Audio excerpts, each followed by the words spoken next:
जय भीम मित्रांनो, संविधानाचा आवाज या चॅनलमध्ये आपले मनपूर्वक स्वागत आहे। आज आपण बोलणार आहोत संविधानाने दिलेले हक्क, जे माणसाला माणूस म्हणून जगण्याची ताकद देतात। मित्रांनो, संविधान म्हणजे फक्त एक जाडं पुस्तक नाही, तर संविधान म्हणजे सामान्य माणसाचे संरक्षण कवच आहे।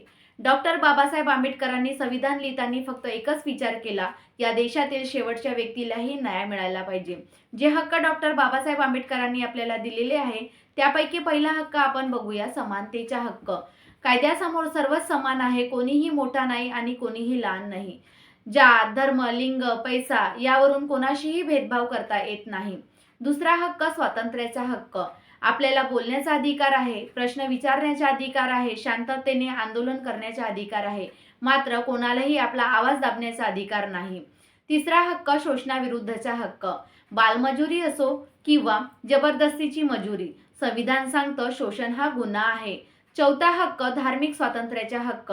आपण कोणताही धर्म मानू शकतो आणि न मानण्याचा अधिकारही संविधान आपल्याला देतं, कारण हा देश सर्व धर्मांचा आहे आणि प्रत्येकाने प्रत्येकाच्या धर्माचा सन्मान करणे गरजेचे आहे।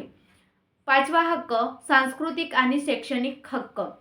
आपल्याला आपली भाषा, ओळख, संस्कृती जपण्याचा हक्क ही संविधान आपल्याला देतं। सहावा अधिकार आणि शेवटचा महत्त्वाचा अधिकार म्हणजे न्याय मिळवण्याचा हक्क। आपल्यावर अन्याय झाला तर आपण न्यायालयामध्ये जाण्याचा हक्क सुद्धा संविधान आपल्याला देतं। हे हक्क आपल्याला मोफत मिळालेले नाहीत। हे हक्क मिळवण्यासाठी डॉक्टर बाबासाहेब आंबेडकरांना आयुष्यभर संघर्ष करावा लागला। आज आपण जर गप्प बसलो तर उद्या हे हक्क हिरावले जाऊ शकतात। म्हणून संविधान वाचा, संविधान जपा आणि संविधान समजून घ्या।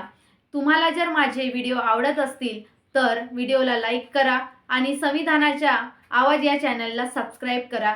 जय भीम, जय संविधान।